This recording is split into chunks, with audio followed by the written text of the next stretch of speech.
अस्सलाम वालेकुम, आप देख रहे हैं डॉन न्यूज में कमेज़बान अब्दुल गफ्फार पुनाब रिप्ले के एक और एपिसोड के साथ। जैसा सैटरडे का शो होता है हम पूरे वीक का रीकैप करते हैं, लेकिन अब चूंकि पाकिस्तान श्रीलंका टेस्ट मैच की शुरुआत हुई है और पाकिस्तान की टीम एक बहुत अच्छी परफॉर्मेंस के बाद हमने देखा कि पाकिस्तान ने जो लेटर हाफ है पाकिस्तान ने उसमें सरेंडर किया, थोड़ा सा पोजीशन को 222 श्रीलंका ऑल आउट किया पाकिस्तान ने, लेकिन एक मौके पे 133 पे आउट है और यकीनी तौर पर श्रीलंका ने एक बहुत ही मुश्किल पोजीशन से एक ऐसी पोजीशन में अपने आप को ले आए हैं जहां से वो अब इस मैच में कमबैक करने में कामयाब हुए हैं। दिन के अख्ताम पर पाकिस्तान ने 24 रन पर 2 विकेटें गंवा दी हैं और अब्दुल्ला शफीक, इमामुल हक दोनों आउट हुए और अब पाकिस्तान के लिए कल का दिन बड़ा इंपॉर्टेंट होगा। लेकिन एक और खबर जिस पे आज आप प्रोग्राम में बात करेंगे वो है जनाब भारतीय टीम के कप्तान साबिक कप्तान विराट कोहली के लिए पाकिस्तान के कप्तान बाबर आजम का ट्वीट। और अब हम प्रोग्राम कर रहे हैं तो कुछ देर पहले ही विराट कोहली ने भी बाबर आजम को जवाब दिया, उन्होंने शुक्रिया अदा किया, उन्होंने कहा thank you, keep shining and rising and wish you all the best. अब ऐसे मौके में जब इंडिया पाकिस्तान क्रिकेट नहीं हो रही, ऐसे मौके में जब भारत में एक ऐसी हुकूमत मौजूद है जो अपनी क्रिकेट टीम को पाकिस्तान से खेलने की इजाज़त नहीं देती, बाबर आजम का जेस्चर लगता है कि जो पहल करना होती है ना नेकी में या जो एक अच्छे काम में, वो बाबर ने की। गो के क्वेश्चनेबल ज़रूर था कि पाकिस्तान टेस्ट मैच खेलने जा रहा है और शायद फोकस हमारे कप्तान का इस वक्त अपनी टीम पर होना चाहिए, लेकिन कभी कभी कुछ चीज़ें तारीख के जो आईने में ना बहुत बाद में जब उसको याद किया जाए तो बहुत बड़े पैमाने पर याद रखा जाता है। बाबर का ये ट्वीट उस जेस्चर में आएगा कि उन्होंने एक मुश्किल मरहले पर एक खिलाड़ी की हौसला अफजाई की और भारतीय टीम के साबिक कप्तान और फिर भारत के साबिक कप्तान विराट कोहली, दुनिया के और अभी बहुत बड़े क्रिकेटर हैं, उन्होंने भी बाबर को जवाब दिया। तो इस ट्वीट की सिग्निफिकेंस बढ़ जाती है। प्रोग्राम में आज हम बात करेंगे, मेरे साथ मौजूद होंगे हमारे स्पोर्ट्स रिपोर्टर कराची से इमरान सिद्दीक और इस्लामाबाद से हमें ज्वाइन करेंगे स्पोर्ट्स रिपोर्टर अरसलान शरादी। दोनों को खुशामदीद कहते हैं, लेकिन पहले आपको दिखा देते हैं रिप्ले हेडलाइंस। श्रीलंका के खिलाफ पहले टेस्ट मैच में पाकिस्तानी बॉलर्स की शानदार परफॉर्मेंस, मेजबान टीम को 222 रन पर आउट कर दिया। शाहीन शाह अफरीदी की 4 विकेटें। 10 साल बाद कमबैक करने वाले फवाद आलम को एक सीरीज में नाकामी के बाद ड्रॉप कर दिया गया। इनकी जगह सलमान अली आगा श्रीलंका के खिलाफ डेब्यू मैच खेल रहे हैं। पाकिस्तान के एहसन रमजान को स्नूकर वर्ल्ड गेम्स के क्वार्टर फाइनल में शिकस्त हो गई। एहसन का मुकाबला हांगकांग के चैंग से हुआ। बेस्ट ऑफ 5 फ्रेम्स पर मुश्तमिल मैच में चैंग ने एहसन को 1 के मुकाबले में 3 फ्रेम से शिकस्त दी। अलेक्जेंडर बबलिक ने हॉल ऑफ फेम ओपन के सेमीफाइनल में जगह बना ली। उन्होंने क्वार्टर फाइनल में बर्तानिया के एंडी मरे को शिकस्त दी। बबलिक की फतह का स्कोर 7-5 और 6-4 रहा। तो बहुत सारे टॉपिक में बात करेंगे। फवाद आलम को ड्रॉप किया गया जिस पर काफ़ी जो है वो सोशल मीडिया पर इस वक्त जो है वो बहस जारी है और इसी तरह आज के टेस्ट मैच के शुरुआत से बात करेंगे। लेकिन पहले इमरान बात कर लेते हैं।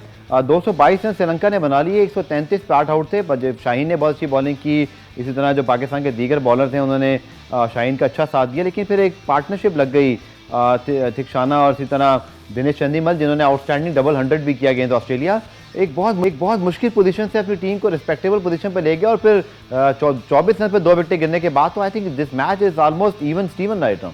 देखिए, जो पाकिस्तान को एक एडवांटेज मिला था शुरू में, इब्तदाई विकेटें भी गिरी, फिर 133 रन पर 8 खिलाड़ी श्रीलंका के आउट हो गए, लेकिन उसके बाद 90 रन जो आखिरी 2 विकेटों पे हमने बनाए, उसके बाद मुझे लगता है कि श्रीलंका एक बेहतर पोजीशन में है खेल के इख्तिताम पर, क्योंकि पाकिस्तान के जो 2 इनफॉर्म बैट्समैन थे अब्दुल्ला शफीक और इमाम, जो कि ऑस्ट्रेलिया के खिलाफ भी उन्होंने रन्स किए, दोनों पवेलियन लौट गए। और हमने देखा पहली इनिंग्स में आज जब श्रीलंका भी बैटिंग कर रहा था, इनफैक्ट जब पाकिस्तान भी बैटिंग कर रहा था, तो पहले दिन ही गेंद टर्न हो रहा है।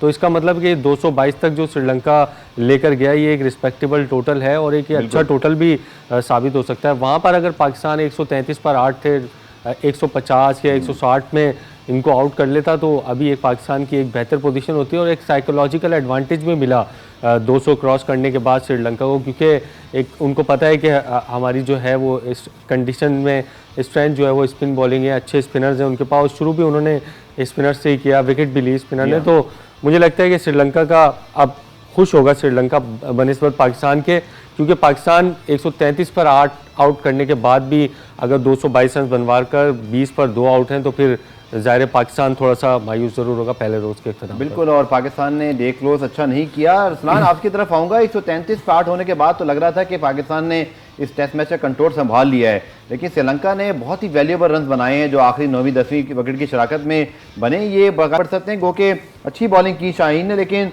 थोड़ा यासिर और या अगर बात करें नसीम शाह जिन्होंने 13 ओवर में सिर्फ 53 रन दे डाले, आई थिंक वो एक वीक लिंक साबित हुआ और थोड़ा सा लगता ही है कि हमें शायद स्पिनर एक क्वालिटी या नुमान अगर मिल जाते तो शायद वो भी कारगर साबित होते। टीम सिलेक्शन पे क्या राय आपकी?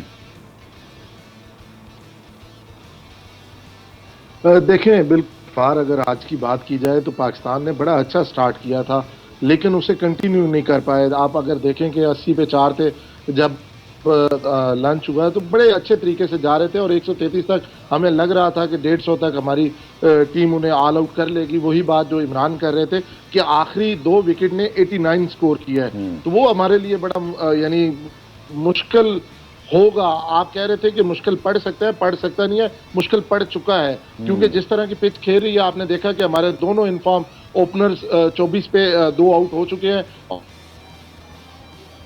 और यानी खेलने को कर रहे हैं। पिच बड़ी स्लो है और जिस तरह आपने देखा कि वसीम अकरम भी समझाने की कोशिश कर रहे थे सोशल मीडिया पे कि अगर स्लो पिच हो तो कैसे बाउंसर करने होते हैं फास्ट बॉलर ने, तो मेरे ख्याल में ये वो अगर पहले बता देते तो वो ज़्यादा बेटर होता। जहाँ तक आपने टीम सिलेक्शन की बात की तो मुझे नहीं समझ आता कि फवाद आलम को क्यों ड्रॉप किया गया। मेरे ख्याल में फवाद आलम की जगह बनती थी और अगर फवाद आलम प्लेइंग 11 का हिस्सा होते तो चीज़ें मुख्तलिफ होती। हाँ बिल्कुल, फवाद आलम के ऊपर तो ज़रूर बात होगी। इमरान चूँकि उनकी जो परफॉर्मेंस है अगर आप देखें ऑस्ट्रेलिया के सीरीज़ से पहले तो 4 सेंचुरी उनके कमबैक के बाद है। आईसीसी की test team of the year में शामिल थे, 50+ उनका एवरेज मेंटेन रहा उस दौरान जब तक वो फॉर्म में थे। आपको लगता है कि सिर्फ 4 मैचेस की बुनियाद पर, वो भी कुछ अरसे गैप के बाद, पहले ही टेस्ट में इतनी बड़ी तब्दीली कर दें, और वो भी एक ऐसे प्लेयर को लेकर आए जिसका डेब्यू है। I wish all the best for Salman, लेकिन बात यह है कि बहुत कम ऐसा हम देखते हैं कि आप सीरीज़ के पहले टेस्ट में किसी को डेब्यू करा दें ओवरसीज़ जाकर। It's a very surprising move. देखिए, एक खिलाड़ी जब 10 साल बाद टीम में वापसी करता है ना, तो वो बहुत मुश्किल से करता है, बहुत मेहनत करने के बाद करता है और वापसी करता है, तो ये उसकी बहुत बड़ी अचीवमेंट होती है, क्योंकि 10 साल बाद वापसी करना किसी सूरत आसान नहीं होता। इसका मतलब ये है कि उन्होंने पीछे रन्स भी किए होंगे। कौमी टीम में जब वो आए वापस, 4 सेंचुरियाँ उन्होंने कमबैक के बाद स्कोर की हैं और 15 मैचेस में 736 या 766 ऐसे कुछ रन हैं उनके, 45 से 40 की उनकी एवरेज है। साउथ अफ्रीका के खिलाफ जब पाकिस्तान टीम मुश्किलात का शिकार थी वहाँ उन्होंने 100 किया। न्यूजीलैंड के खिलाफ जहाँ पाकिस्तान टीम मुश्किलात का शिकार थी वहाँ 100 किया। वेस्ट इंडीज़, जिम्बाब्वे, मतलब इतनी ज़बरदस्त परफॉर्मेंस है उनकी, उसके बावजूद जो है वो उनको ड्रॉप जो है कर दिया गया। और मुझे समझ नहीं आई कि आप टीम अनाउंस कर रहे हैं उससे 2-3 घंटे पहले जो है कप्तान प्रेस कॉन्फ्रेंस कर रहे हैं। अगर आपने एक स्ट्रेटेजी बनाई है और एक इतना बड़ा फैसला आप लेने जा रहे हो तो उसकी एक क्लैरिटी भी होनी चाहिए ना। आप प्रेस कॉन्फ्रेंस कर रहे थे तो उसमें टीम अनाउंस कर देते और बता देते कि भाई फवाद आलम को ड्रॉप नहीं कर रहे, टीम कंपोजिशन में नहीं आ रहा है, इस वजह से उनको जो है पहले टेस्ट नहीं खिला रहे और दूसरे टेस्ट में हो सकता है उनकी जगह जो है वो बन जाए। अब एक जो पॉइंट दिया जा रहा था कि आगा सलमान जो कि बॉलिंग भी कर लेते हैं, गो के उनकी फर्स्ट क्लास में बॉलिंग एवरेज 38 की और फवाद आलम की 39 की, दोनों सेम ही है, पार्ट टाइमर हैं दोनों। एक लॉजिक ये पेश की जा रही थी कि शायद वो बॉलिंग करेंगे इसलिए उनको खिलाया गया है, तो बॉलिंग भी नहीं की उन्होंने। और दूसरा एक नुकसान जो मैं समझता हूँ, एक आपका लेफ्ट हैंडर मिडल ऑर्डर में होता तो एक उससे बहुत फ़र्क पड़ता। फवाद, अब आप देखें ना सारे राइट हैंडर हैं आपके पास, इमाम को हटा दें तो टॉप 5 आपके पास तमाम राइट हैंडर हैं और स्पिन को टैकल करने के लिए लेफ्ट राइट कॉम्बिनेशन हो वो भी अच्छा होता है। अब आगा सलमान भी राइट है, उनके लिए जिस तरह आपने कहा उनके लिए कोई हार्श फीलिंग नहीं है, बेस्ट ऑफ लक, वो अच्छा करें पाकिस्तान के लिए। लेकिन जो जिस खिलाड़ी को ड्रॉप किया गया है मैं समझता हूँ कि सरासर नाइंसाफ़ी है। और अगर बाबर आजम इसकी क्लैरिटी देते, प्रेस कॉन्फ्रेंस में आके इसको अनाउंस करते टीम को, वैसे ये रीत नहीं है पाकिस्तान की रात को 9 बजे या 10 बजे टीम अनाउंस करना, और टॉस पर ही मुझे जो है ना वो इन्फॉर्मेशन बाद में दी गई, पता चला कि पाकिस्तान ने क्योंकि प्रैक्टिस बाद में की 2 से 5 के दरमियान और गोल पहुंचने के बाद पाकिस्तान का पहला प्रैक्टिस सेशन था। बट अगेन चलिए ये शायद बात ज़्यादा इंपॉर्टेंट नहीं है कि टीम किस वक्त अनाउंस हुई, क्या टीम अनाउंस हुई, ये बड़ा जो है वो वैल्यूबल है। और अरसलान, फवाद पे तो इमरान ने ठीक जो है वो बात की, नुमान का मुझे समझ नहीं आया बिकॉज आपके 2 ही स्पिनर जो है ना यासिर शाह की अदम मौजूदगी में खेल रहे थे, नुमान और साजिद को आपने ये क्या किया हटा दिया कि जो उनका एक्शन ठीक नहीं है, ये मुझे समझ नहीं आया ना। वो रिपोर्ट हुआ एक्शन, नदीम खान साहब मेरे शो में आए थे, वो कह रहे थे कि जब उन पर काम करेंगे, चले ये तो एक बात हो गई, लेकिन नुमान को आप ड्रॉप कर रहे हैं और यासिर का कमबैक था और यासिर के बाद कमबैक पे वो स्ट्रगल दिखाई दी ना अरसलान, जो आपको 1-2 इनिंग चाहिए होती हैं, तो फिर आपने श्रीलंका 1 फास्ट बॉलर से जा रहा है और आप 3 फास्ट बॉलर से। देखिए, अगर गाल की पिच की बात की जाए तो वो स्पिन पिच है और आपको एक और स्पेशलिस्ट के साथ जाना चाहिए था। बिल्कुल आप इस तरह नहीं जा सकते थे। आपने देखा कि आखिर पे हमने जो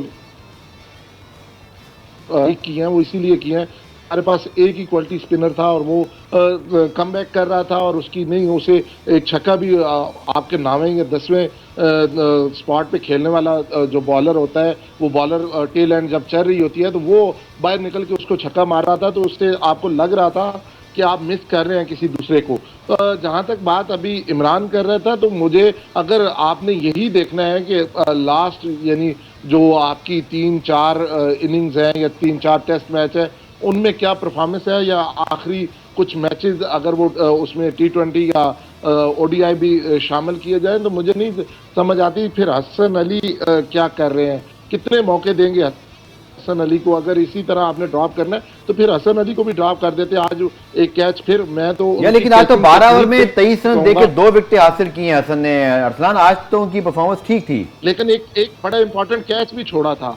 अगर आपने देखा है तो बड़ा इंपॉर्टेंट कैच भी छोड़ा है। तो मैं यही कह रहा हूं कि उनकी कैचिंग टेक्निक, अगर हम वर्ल्ड कप की T20 वर्ल्ड कप की बात करें तो उसमें भी वो कैच ही था जिसकी वजह से वो तनकीद का ज्यादा निशाना बन रहे थे, और आज भी उन्होंने एक कैच छोड़ा है। तो मेरे ख्याल में फिर अगर इस तरह इन्होंने करना है, फवाद के साथ इस तरह करना है, ये यहाँ पे कराची, लाहौर, इस्लामाबाद कुछ नहीं है, सारे पाकिस्तान है। लेकिन अगर किसी के साथ नाइंसाफी होगी तो आवाज़ हर जगह से उठेगी। बिल्कुल। और इमरान, अगर देखें आज हम देखें, नसीम ने 13 ओवर में 53 रन उस वक्त दिए जब विकेट उनको लेनी थी या कंटेन करना था, और ऑलमोस्ट यही 53 रन जो तेज रफ्तारी से बने हैं, इन्होंने श्रीलंका को मोमेंटम दिया। और आप देखें तो वो 133 पार से 222 तक जहाँ पहुँचे। यू थिंक कि नसीम शाह का भी कम बैक अभी वो बहुत ज़्यादा रेगुलर नहीं खेल रही है। श्रीलंका में टेस्ट मैच हो रहा है, ये ब्रिस्बेन में या लंदन या लॉर्ड्स में कहीं नहीं हो रहा जहाँ उनको थोड़ी हेल्प मिलती, उनको भी मुश्किल में डाल दिया। और टीम का कॉम्बिनेशन भी मुझे लगता है कि उस तरह नहीं बन पाया, क्योंकि नुमान यहाँ पर होते हैं ना, वो इन 13 ओवर में वो रन कंसीड नहीं करते, 18-20 रन से ज़्यादा वो देने नहीं थे उन्होंने, और 1-2 विकेटें वो भी निकाल लेते। तो आई डू थिंक कि हमने फवाद वाले पार्ट को तो इतना में डिस्कस कर लिया, बट हमने बॉलिंग में भी ये जो कॉम्बिनेशन आजमाया ये क्वेश्चनेबल है। देखिए इतना आसान नहीं होता, वो काउंटी भी खेले, इंजरीज का वहाँ भी शिकार हुए, और आज जो उनकी जो इकोनॉमी थी उसका तो आपने जिक्र किया, 13 ओवर में 53 रन थे, काफ़ी रन दिए उन्होंने। लेकिन जो आज पॉइंट रेज किया आमिर सुहेल ने कमेंट्री के दौरान, वो एक बड़ा इंटरेस्टिंग पॉइंट था कि उनका जो एक्शन है वो बार बार उनको इंजरी की तरफ लेके जाएगा, बहुत मुश्किल एक्शन है। वो फुट लैंडिंग की भी उन्होंने बात की, शोल्डर की भी बात की आमिर सुहेल ने, वो काफ़ी टेक्निकल पॉइंट्स उन्होंने पूरे 1 से 1.5 मिनट के क्लिप में जो है वो डिस्कस किए हैं। तो मुझे लगता है उन्होंने मेंशन भी किया कि वकार यूनुस और वसीम अकरम के साथ भी नसीम शाह ने काम किया, लेकिन इसके बावजूद उनके एक्शन को बहुत मुश्किल है, इसको आसान करने की ज़रूरत है इंजरीज से बचने के लिए। जहाँ तक आपने बात की बॉलिंग की, देखें 13 ओवर में 53 रन उन्होंने दिए। आपको शुरू के 4-5-6 ओवर में पता लग जाता है कि बॉलर अपने रिदम में है या नहीं है। तो आपने जब आगा सलमान को खिलाया था ऑलराउंडर के बेस पे, तो आप नसीम शाह से 13 ओवर कराने के बजाय आप आगा सलमान को भी ट्राई कर सकते थे, वहाँ हो सकता है वो विकेट ले लेते, विकेट ना भी लेते तो कंटेन कर लेते। क्योंकि ये जब लो स्कोरिंग मैच अभी हमने देखा श्रीलंका में हो रहे हैं और 220-25 रन भी काफ़ी अहमियत के हामिल हैं, तो जब ये 20-25 रन बचते हैं 200 से अंदर होता है, एक साइकोलॉजिकल एडवांटेज होता है। तो आगा सलमान को मेरे ख्याल है वहाँ पे अगर आजमा लेते नसीम शाह से थोड़े से कम ओवर करवा के, तो हो सकता है पाकिस्तान को फ़ायदा हो जाए। हाँ, ये आपने बिल्कुल सही निशानदेही की। और अरसलान, अगर हम देखें तो आज शाहीन ने बॉलिंग की, हसन ने, नसीम ने, यासिर ने, नवाज ने, बट सलमान ने बॉलिंग नहीं की। हालांकि ये चीज़ भी उनके क्रेडिट पे लाई जा रही थी कि वो बैट ऑफ स्पिन कर लेते हैं, लेकिन फवाद की जगह वो खेले भी। और यही आपने देखा, आपको याद होगा इफ्तिखार अहमद, आप पिंडी टेस्ट कवर कर रहे थे जब रावलपिंडी में हुआ, हमने वहाँ इफ्तिखार को खिला दिया कि वो जी बॉलिंग कर लेंगे। 7वें नंबर पे भी हमने बैट्समैन खिलाया और बॉलिंग उनसे कराई नहीं। वही सेम स्टोरी रिपीट हुई है।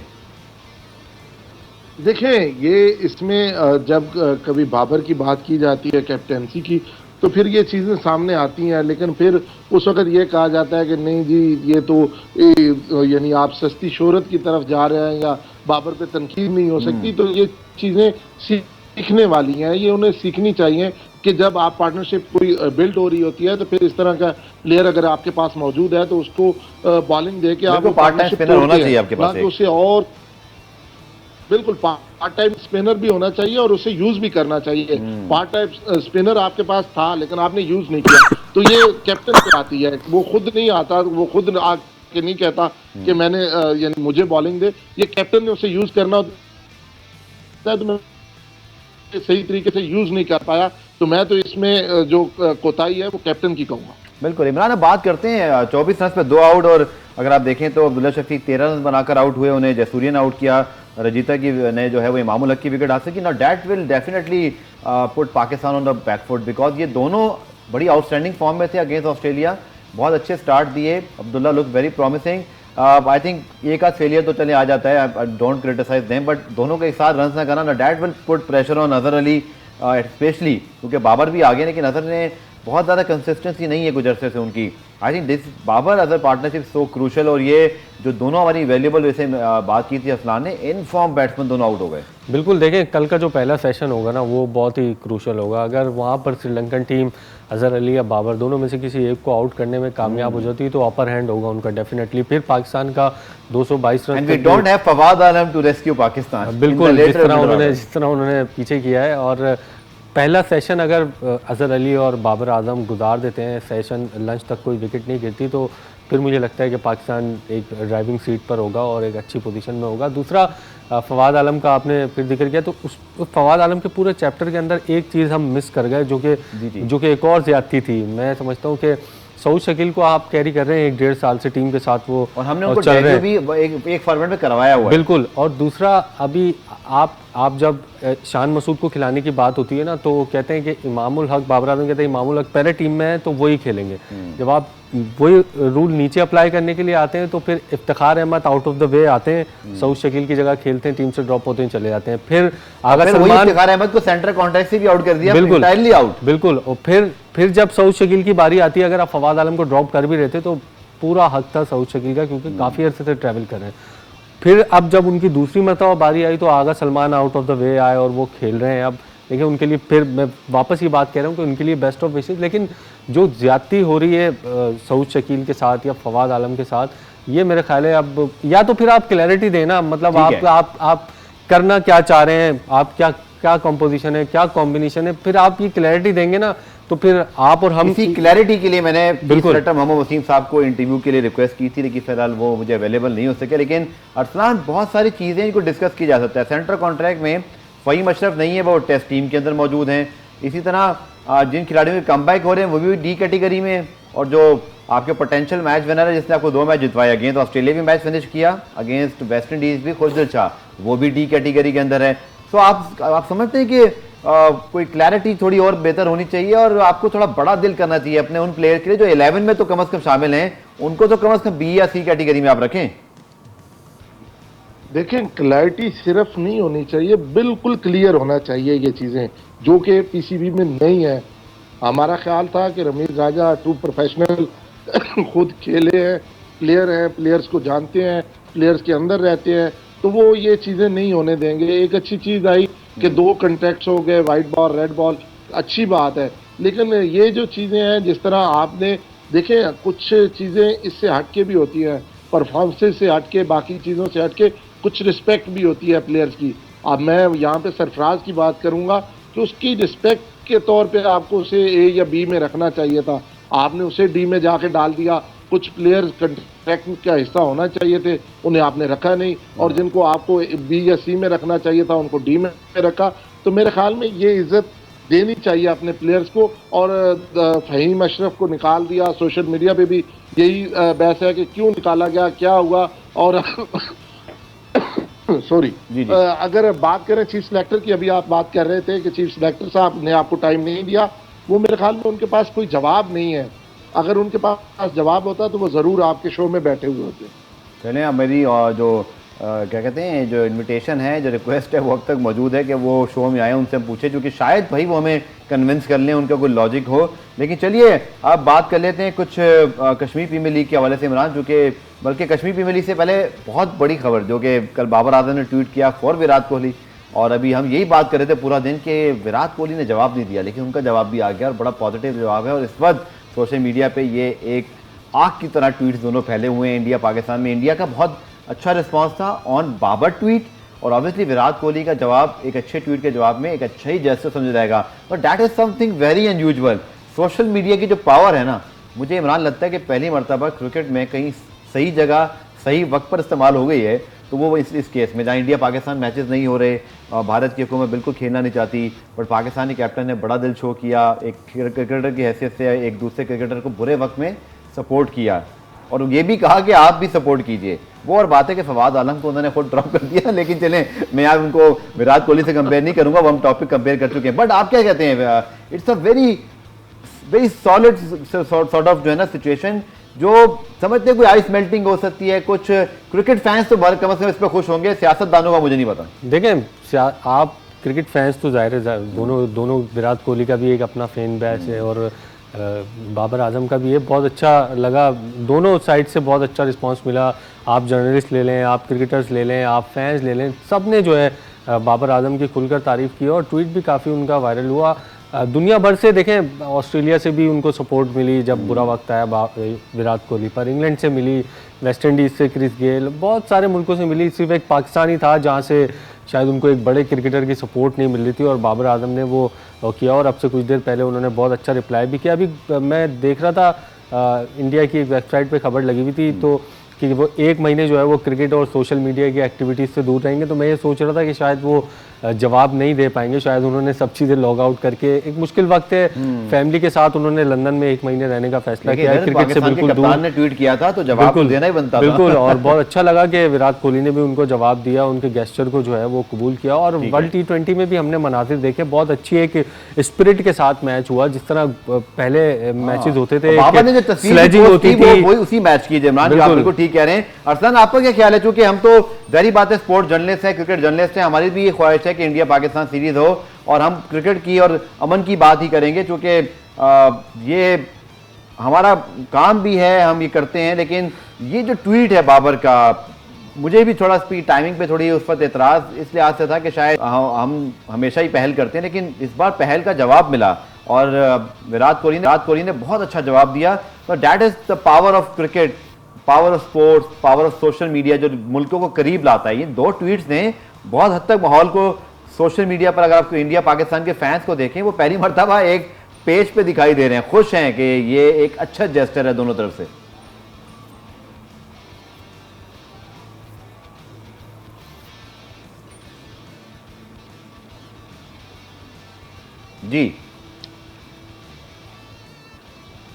जी शराई साहब, आपसे पूछ रहा हूं। हाँ, अगर ये इस ट्वीट की बात की जाए तो मेरे ख्याल जहाँ तक मुझे याद पड़ता है कि इस पूरे साल में ये पहला रिप्लाई है किसी भी ट्वीट का विराट कोहली का, तो बड़े अच्छा जेस्चर है। मेरे ख्याल में इसी चीज़ को आगे कंटिन्यू करके हमें आगे चीज़ें बेहतर करनी चाहिए और कम से कम खेल में सियासत नहीं आनी चाहिए, खेल में इसी तरह दिल जुड़ते रहने चाहिए और चीज़ें पॉजिटिव वे में आगे जानी चाहिए। बिल्कुल जनाब। पुरान में एक ब्रेक शामिल करते हैं, ब्रेक से जब वापस आएंगे तो कुछ और टॉपिक्स होंगे, हमारे साथ मौजूद रहेगा। पुरान के आखिर से बात करते हैं कश्मीर प्रीमियर लीग के सीजन 2 की, जिसकी कल लॉन्चिंग तकरीब भी हुई और रावलाकोट हॉक्स, इसमें जो कि डिफेंडिंग चैंपियन है, लास्ट टाइम बड़ी अच्छी कारकर्दगी थी, उसके हेड कोच अरशद खान इस वक्त हमें ज्वाइन कर। अरशद भाई बहुत शुक्रिया ज्वाइन करने के लिए। कल इसकी सीजन 2 की जो है वो लॉन्च इवेंट भी था। फिर जारी बात है तमाम फ्रेंचाइज के लिए बड़ा ज़बरदस्त टाइम है जब आप लोगों के ड्राफ्ट आ रहे हैं, रिटेंशन है, कुछ बताइएगा कैसी तैयारी चल रही है सर? देखिए, हमने अपनी सबसे पहले तो आपका शुक्रिया कि आपने इनवाइट किया। सेकेंडली, अब लास्ट यस्टरडे जो हमारा फंक्शन था उससे हमारा जो प्रोग्राम का हमने स्टार्ट दिया है, क्योंकि कल हमारे जो है ट्रायल्स हैं रावलाकोट में, उसके बाद हमने जमरोद में ट्रायल करने हैं। तो तैयारी हमारी पिछले 1 महीने से है, लेकिन स्टार्ट कल से हमने लिया है प्रॉपरली। ठीक है, तो कुछ बताइएगा सर, इस बार चूंकि लीग का दूसरा सीजन है, रिटेंशन भी हैं, फिर ड्राफ्ट आ रहे हैं, बड़ा ये इंपॉर्टेंट टाइम होता है फ्रेंचाइज के लिए जब आप अपने पूरे जो एक थिंकिंग है वो करते हैं for the coming season. I must be very busy right now और ये एक बड़ा क्रिटिकल स्टेज होता है फ्रेंचाइज क्रिकेट का जब आप ड्राफ्ट मेंटर हो रहे होते हैं। जी बिल्कुल। लास्ट ईयर हमारे पास हमारा कप्तान शायद अफरीदी था, इस साल वो हमारे साथ नहीं है। इनफैक्ट वो इस साल मेंटोर्स के उसमें चले गए। तो हमारे पास जो रिटेन प्लेयर है उसमें अहमद है, अभी हमने रिटेन तो नहीं किया, लेकिन हमारे पास 4 से 5 ऐसे प्लेयर हैं जिसको हम रिटेन करेंगे। जी। और फर्दर हम मूव करेंगे। जो अभी जो हमने लेटेस्ट साइन की है वो मोहम्मद आमिर को की है। जो आप सबको पता है मोहम्मद आमिर एक जेन्युइन मैच विनर है। बिल्कुल। तो हमारी तैयारी एज प्लेयर्स की वॉइस तो ठीक चल रही है। उम्मीद है कि इंशाल्लाह जैसे हमें पिक्स वगैरह मिलेंगे और ड्राफ्ट में अगर हमें अच्छे प्लेयर मिलते हैं तो उम्मीद है कि हमारी टीम अच्छी होगी। ठीक है अर्शद भाई, आखिर में जैसे आपने बताया ट्रायल्स कर रहे हैं, कुछ इसके बारे में बता दीजिएगा, स्पेशली जो रावला कोट और फिर आपने बात की जमरोद वगैरह में, क्या इसका सर मकसद है? और दूसरा जो बच्चे देख रहे हैं खासतौर पर कश्मीर के या जो ट्रायल्स जहाँ जहाँ हो रहे हैं उनके लिए सर कोई पैगाम कि वो किस तरह इसका हिस्सा बन सकते हैं? देखिए कश्मीर ये लीग है कश्मीरियों के लिए है बिल्कुल। और वैसे भी हर टीम में 5 कश्मीरी आपने पिक करने होते हैं, 2 कश्मीरी खेलने होते हैं। तो हमने सोचा कि हम सिर्फ रैंडमली नाम लेने से अच्छा है हम जाके खुद देखें। और कश्मीर के लोगों का ये एक वो भी था कि कश्मीर में कोई आता नहीं है, तो हम इसलिए भी कश्मीर जा रहे हैं और वहाँ से अगर अच्छा टैलेंट हमें लाइव हमें देखें उसको उनको देख सकें, तो हम उन कश्मीरियों को ऑन बोर्ड लेना चाह रहे हैं कि जो एक तो रावला कोट हमारी अपना टीम है, रावला कोट के नाम से हमारी टीम है, तो उन लोगों को भी हम ऑन बोर्ड लेना चाह रहे हैं कि भाई हम आपके साथ टाइम टू टाइम आपके साथ एंगेज करना चाहते हैं। हम लोगों को अगर हमें 2-3 प्लेयर वहाँ से मिलते हैं तो हम डेफिनेटली वहाँ से पिक करेंगे। ठीक है, आखिर में अर्शद भाई आपने लास्ट टाइम भी टैलेंट देखा और ये पहली मरतबा है कि जब KPL वहाँ गई मुजफ्फराबाद में, बहुत खूबसूरत जगह है, मैं खुद भी वहाँ मौजूद था। एक टूरिज्म के हवाले से पाकिस्तान का बड़ा खूबसूरत मकाम है। लेकिन आखिर में बताइएगा कि कितना टैलेंट सर आपने देखा है जो आगे भी आपको समझते हैं कि आप उसको और डिस्कवर करेंगे? देखिए लास्ट टाइम अगर आप लास्ट टाइम की बात करें तो उसमें हमारा एक काशिफ अली, जी हमने किसी को नहीं पता काशिफ अली कौन है, लेकिन काशिफ अली हमारे साथ खेला। आज वो वहाँ पे इंग्लैंड में काउंटी खेल रहे हैं। इसी तरह जमान किसी को नहीं पता था, जमान लास्ट PSL खेले लाहौर कलर के लिए जिसमें वो जीते भी हैं और उसकी परफॉर्मेंस काफी जबरदस्त थी। जी इस तरह बाकी टीमों भी इंजमाम एक लड़का, तो काफी लड़के थे, सलमान इरशाद। तो अगर जिस तरह ये लड़के खेल रहे हैं 2-2 3-3 लड़के अगर साल में हम इंट्रोड्यूस कराएंगे तो उम्मीद है कि कश्मीर से भी हमारे पाकिस्तान में भी लड़के खेल सकते हैं और जो अगर वो ड्यूल नेशनल है तो किसी और कंट्री से भी खेले, लेकिन वो होंगे कश्मीरी, तो हमें प्राउड होगा। चलिए बहुत बहुत शुक्रिया अर्शद भाई, best of luck for your team and your try. और पुराम रिप्ले में जनाब आज के लिए इतना ही, अब पीर से आपसे मुलाकात होगी, तब तक के लिए अल्लाह हाफिज।